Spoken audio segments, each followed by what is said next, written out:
Conecta con la historia.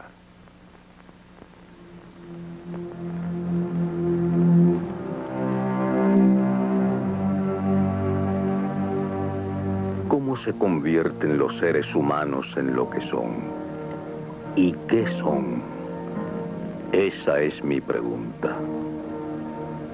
Sigmund Freud hacía preguntas una y otra vez y halló respuestas que nunca otro hombre había encontrado. Sus respuestas afectaron nuestra vida del modo más profundo y personal.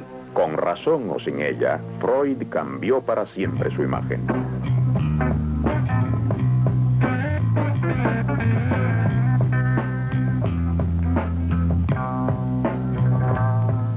La humanidad siempre reconoció su aspecto espiritual.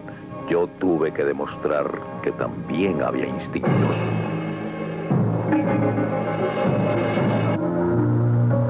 Contra la creencia del siglo XIX de que el hombre gozaba de una omnipotencia parecida a la de Dios, Freud sostuvo la realidad de la naturaleza humana y ya el mundo nunca volvió a ser como antes.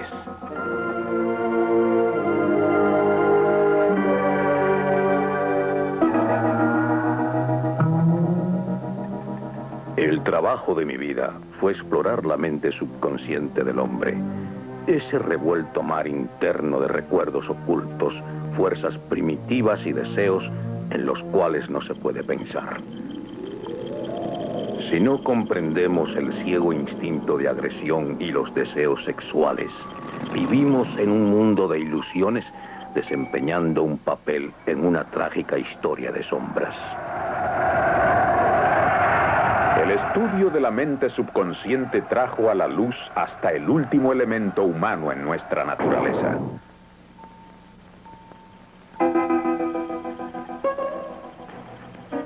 Aún hoy en día las ideas de Freud son alarmantes y radicales e instintivamente nos asustan. Freud, la oculta naturaleza del hombre. Presentada por Learning Corporation of America. Producida por International Cinemedia Center.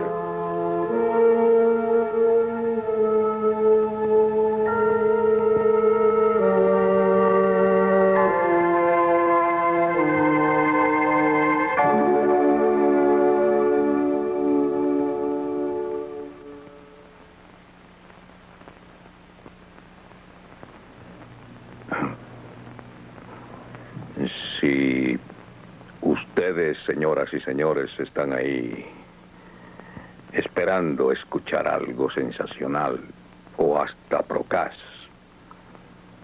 pueden estar seguros de que perderán el tiempo. Me han llamado lascivo, charlatán y cosas peores, porque muchas personas le tienen miedo a mis ideas. Y cuando sienten miedo, pegan duro. Pero yo sabía que estaba destinado a perturbar el sueño del mundo.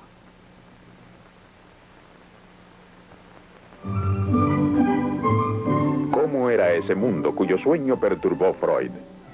En los 50 años que precedieron a la Primera Guerra Mundial, el hombre estaba convencido de que se acercaba a su perfección final. En la nueva era de la ciencia apenas tenía dudas. Fue Sigmund Freud quien perturbó ese satisfecho optimismo. En Viena, la ciudad donde nació Freud, reinaba tanta satisfacción propia como en cualquier otra de Europa. Él pertenecía a una familia judía de la clase media. Hasta aproximarse a los 40 años llevó una vida bastante convencional. Como médico, se dedicó al estudio del sistema nervioso y se convirtió en la mayor autoridad europea en parálisis infantil. Fue un científico para quien el cuerpo era una máquina. Mi generación de médicos se educó para considerar solo los factores anatómicos, físicos y químicos de las enfermedades. Para el factor psicológico había solo indiferencia o apatía. Debido a esa apatía, los métodos para tratar las enfermedades mentales eran crueles. Los médicos solo buscaban causas físicas y daban tratamiento físico. Cuando Freud dejó el laboratorio, descubrió que sus pacientes privados no encajaban en los patrones establecidos. Venían aquí docenas de mujeres día tras día durante años, con parálisis, fuertes dolores, vómitos constantes, alucinaciones y graves perturbaciones de la vista y el habla. Naturalmente, yo buscaba causas físicas, pero sin hallarlas. Y ellas sufrían mucho. Los médicos las llamaban histéricas y las despreciaban. Creían que simulaban o imaginaban sus síntomas. ¿Qué podía uno hacer? Joseph Breuer, un amigo y colega, había tenido éxito con la hipnosis. Una de sus pacientes habló libremente de su pasado. Después, su parálisis y dificultades del habla y la visión mejoraron mucho. Ahora sabemos que no fue la hipnosis. Yo descarté eso pronto. Fue el hablar acerca de recuerdos dolorosos lo que alivió los síntomas. Esos recuerdos parecían estar muy ocultos en las mentes de mis pacientes. Señora, ¿no puede pensar en nada? ¿No recuerda nada? Oh, sí, pero... ¿Qué? Piense usted. Se me ha ocurrido una palabra. ¿Una sola? Sí. Pero qué tontería. Dígala de todos modos. Conserje. ¿Nada más? No.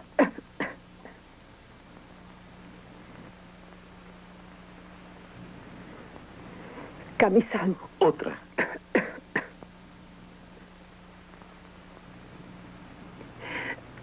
Cama. Mi cama. ¿Qué más? Recuerdo que me dio la impresión de que un demonio se resistía a salir de su cuerpo, porque si salía sería sufrido. Oh. Ciudad. Ciudad. ¿Qué más? Diga. Diga. Un carromato. Siga. Siga. Siga.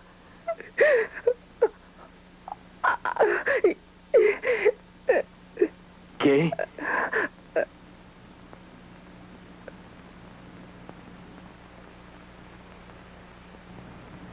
Cuando yo era niña y mi hermana tenía 12 años, ella se volvió loca de pronto una noche y la tuvieron que atar y traerla a la ciudad en un carromato. Y fue el conserje quien la amarró y la trajo a la clínica. Pero yo presentí que había algo más oculto en esa historia y seguí tratando de obligarla a hablar para descubrir los recuerdos que realmente la perturbaban. Señora, esto ha sido demasiado fácil. Estoy convencido de que eso es solo parte de la historia. Diga otra palabra. Secreto. ¿Tenía un secreto con su hermana? Yo dormía con ella. Siga. Hombre. Sí. Desnudo. ¿Quién era ese hombre que iba allí de noche desnudo? ¿Era un pariente? Sí, él era... ¿Era su...? Sí.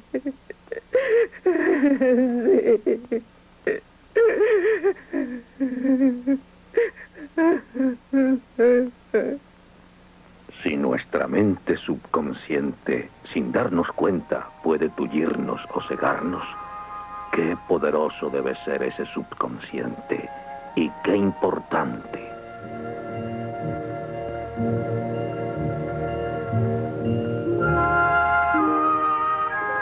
Y Freud empezó su viaje para explorar la mente subconsciente.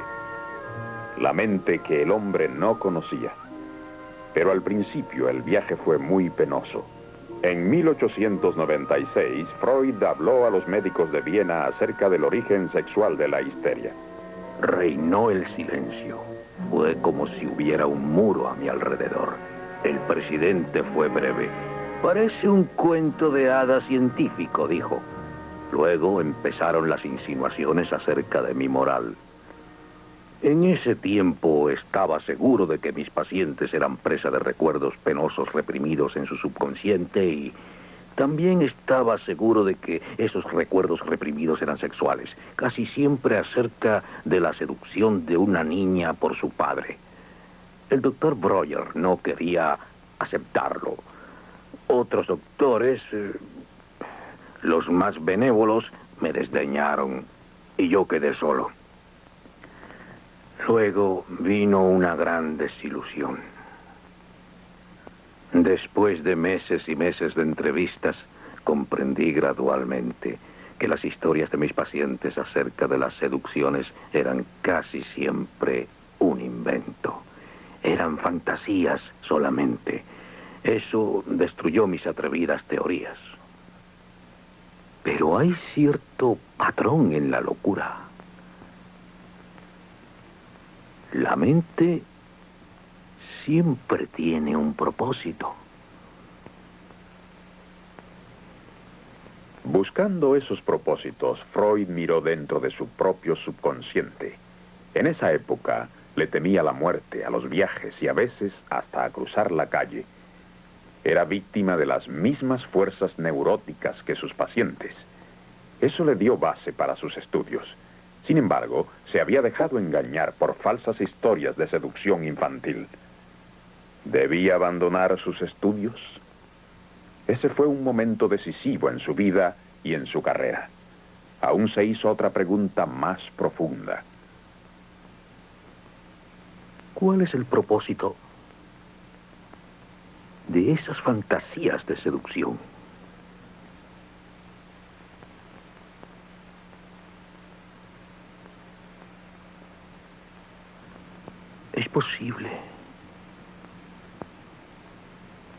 Es posible que las mismas fantasías sean importantes. Era posible que las fantasías también significaran algo. Es extraño, pero a pesar de mis dificultades, yo tenía un sentimiento de victoria y no de derrota.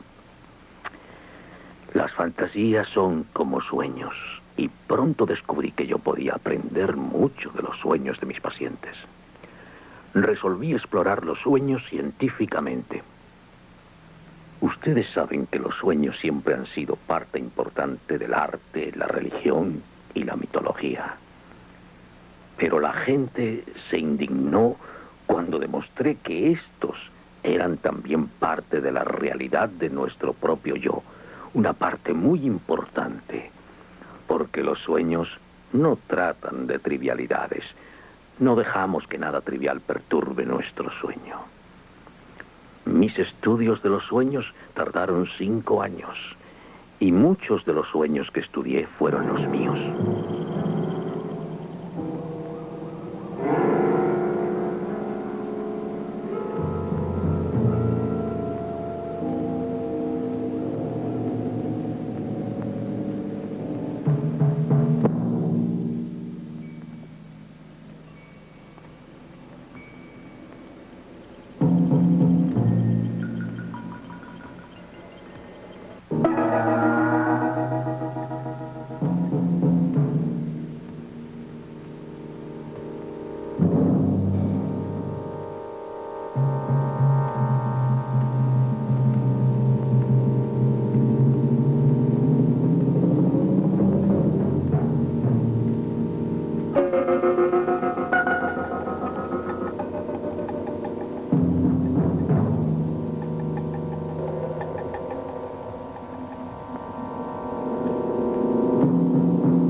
Eso fue algo que soñé cuando tenía 7 u 8 años.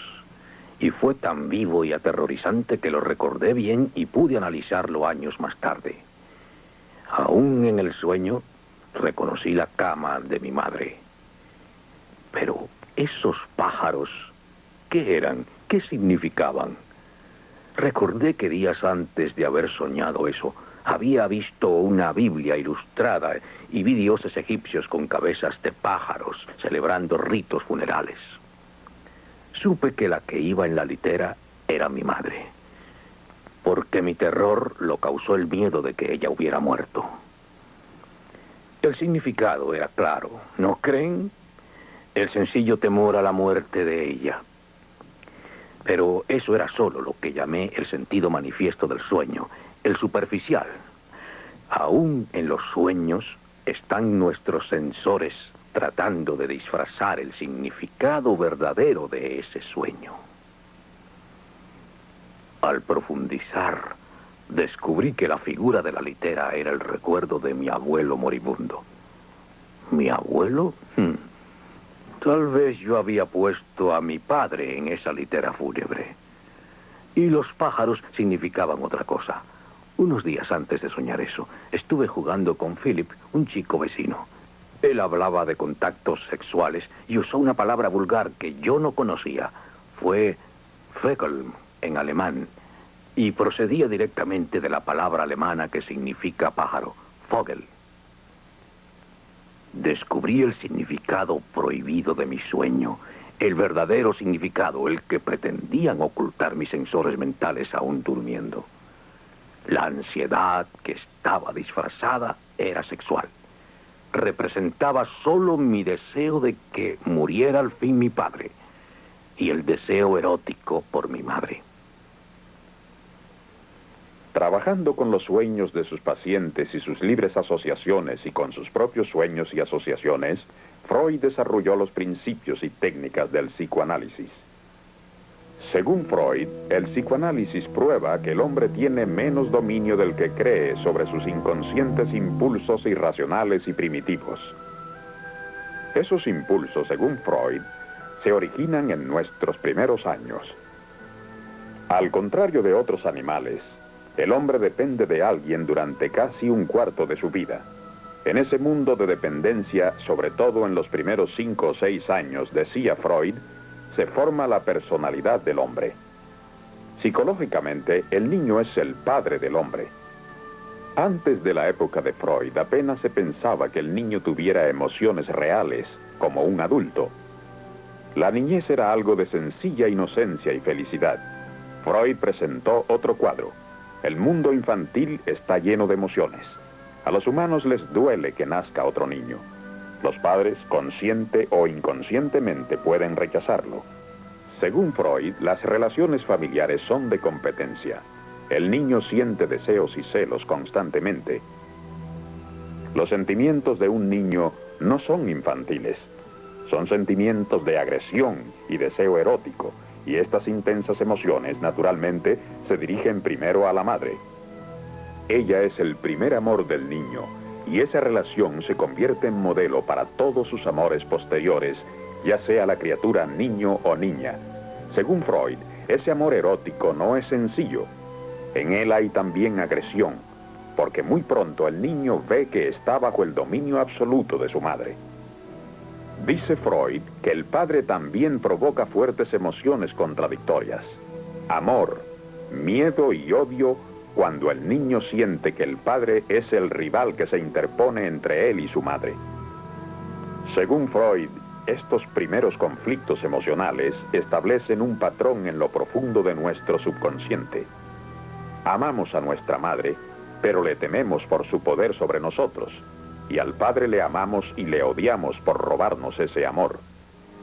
Llamé a esto el complejo de Edipo, recordando al trágico rey griego. Todo hombre desea a su madre y quisiera matar a su padre. Cuando Freud iba a cumplir 50 años, recibió el nombramiento de profesor, uno que requería la aprobación del emperador austriaco, y que rara vez se otorgaba a judíos ni a pensadores radicales. Fue como si Su Majestad de pronto hubiera reconocido la importancia del sexo, los ministros hubieran confirmado la importancia de los sueños y el Parlamento, por una mayoría de 2/3, hubiera aceptado la terapia psicoanalítica. Yo era otra vez respetable. Los que antes no querían verme, ahora me saludaban de lejos en la calle. Cuando se conoció la teoría de Freud acerca de la sexualidad en los niños, se le atacó fuertemente por difamar la inocencia infantil. Pero los sentimentales de la era victoriana a menudo tenían hacia los niños actitudes retrógradas, rígidas y hasta crueles. Sobre todo gracias a Freud, vimos a los niños como seres humanos y fuimos menos sentimentales al tratarles, pero mucho más bondadosos que antes. Con sus estudios, Freud desarrolló una teoría de la personalidad humana.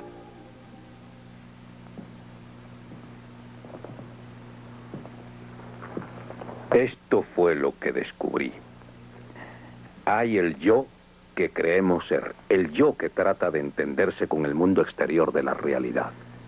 A ese yo lo llamo el ego. Pero el ego nunca es el amo de nuestro yo, porque constantemente nos persiguen poderosas fuerzas inconscientes interiores. Antes de que el ego se desarrolle, existe el id. Id. Id es todo lo primitivo e infantil que hay dentro de nosotros. Id es el ciego instinto del deseo sexual y la agresión. Al id se opone otra fuerza más. Es lo que llamo el superego. El superego es estricto, nos castiga, nos reprime. Es herencia de la reprensión de nuestros padres y las restricciones que nos impone la sociedad en que nos criamos. Yo descubrí que existen 3 elementos distintos en nuestra personalidad. El ego, que se desempeña en el mundo de la realidad, pero que está constantemente afectado por las exigencias del id y el superego. ¿Qué quieres decir con que no estás seguro, David? ¿Se comprometió Robertson a hacerlo o no? Dilo de una vez, porque yo quiero saber si puedo contar con él. Pues la verdad es que prácticamente se comprometió y yo creo que no escribió nada. Con que no él... escribió nada, ¿eh, David? Y tú confías Pégale. en su palabra. Sí, pégale fuerte. Es igual a tu padre. Debes honrar a tu Debiste padre. pedir que Sí, lo pero- escribiera. No me interrumpas cuando estoy hablando yo. Tu padre es bueno, Sabes que David. aquí Todos nada lo vale dicen. si no se hace por escrito. Honra a tu Ha padre. sido un tonto. Honra a tu padre. Tendrás que volver a Honra verle a y tu padre. decirle que lo ponga Le por odio, escrito. le odio. Honra a tu padre. Y yo también. Honra a tu padre, David, o te va a pesar. Y no podemos Un día me robó a mi madre. Se fue lejos, solo con ella, de vacaciones. Le odio. Le tengo que matar. Lo haré.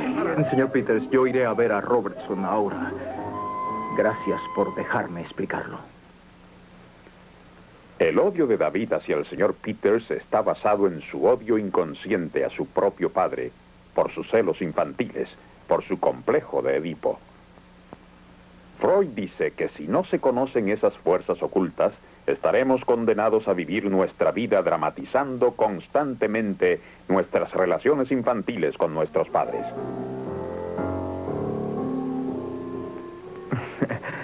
Celebro que estemos solos.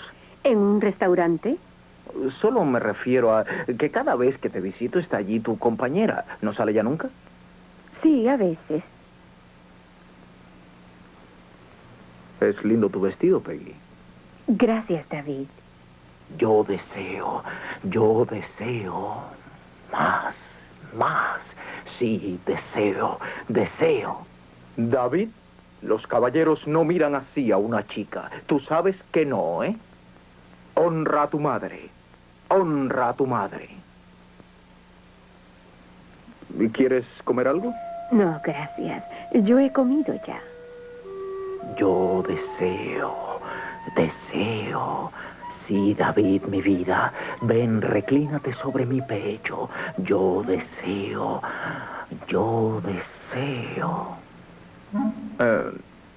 Esto es aburrido, ¿no crees? ¿A dónde iríamos, David? No lo sé. ¿Qué sugieres tú?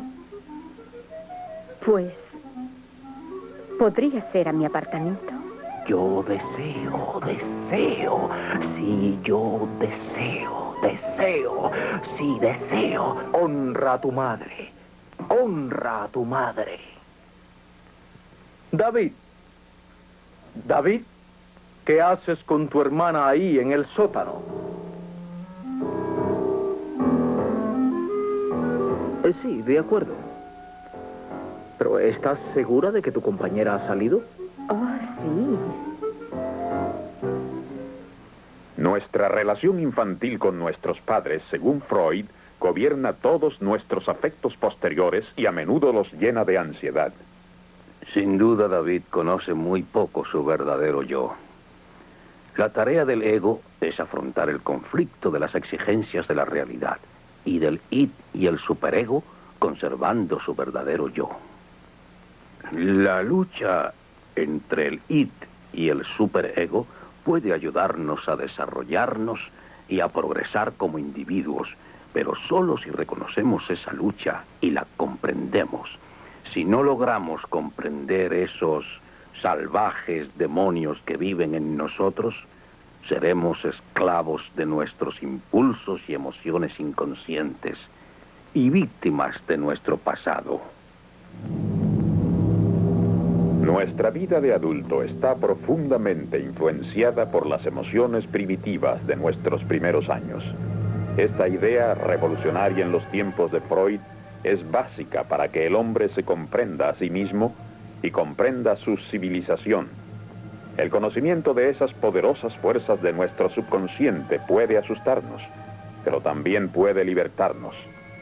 Porque así al menos comprendemos el origen de nuestros actos irracionales. Al descubrir esos orígenes, Freud no se volvió cínico con relación al hombre. Hizo del hombre algo comprensible, sin hacerle despreciable.